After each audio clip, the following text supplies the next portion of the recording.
बिस्मिल्लाहिर्रहमानिर्रहीम। हैरान हूँ, दिल को रोऊं कि पीटूं जिगर को मैं, मकदूर हो तो साथ रखूं नोहा गरों को मैं। नाजरीन, अगर आपके घर भी बहन बेटियां हैं तो यकीनन आपका दिल भी ये खबर सुनकर जरूर धड़केगा।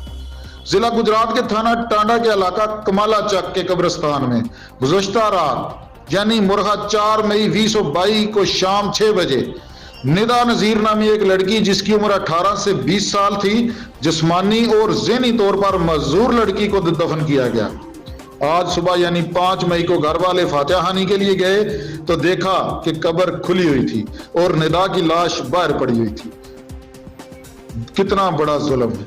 डीपीओ गुजरात उमर सलामत ने फौरी तौर पर इस वाकया का नोटिस ले लिया है और डीएसपी सदर सर्कल हाफिज इम्तियाज अहमद और एसएचओ थाना टांडा को फौरी तौर पर कार्रवाई का हुक्म दिया है। फोरेंसिक टीमें मौके पर पहुंच गई हैं और तमाम शवाहिद इकट्ठे कर रही हैं।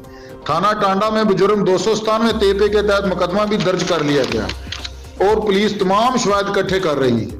डीपीओ गुजरात उमर सलामत और डीएसपी सदर सर्कल हाफिज इम्तियाज अहमद ने कहा है कि जल्द से जल्द मुलजम या मुलजमान को कैफरी किरदार तक पहुंचाया जाएगा ताकि आइंदा इस तरह का फेल सरजद ना हो। दुआ है अल्लाह ताला बच्ची के घर वालों को सब्र जमील अता फरमाए और बेगैरतों को जिन्होंने ये फेल किया है इबरत का निशान बनाए। रिपोर्ट बिशारत अफजल भट्ट।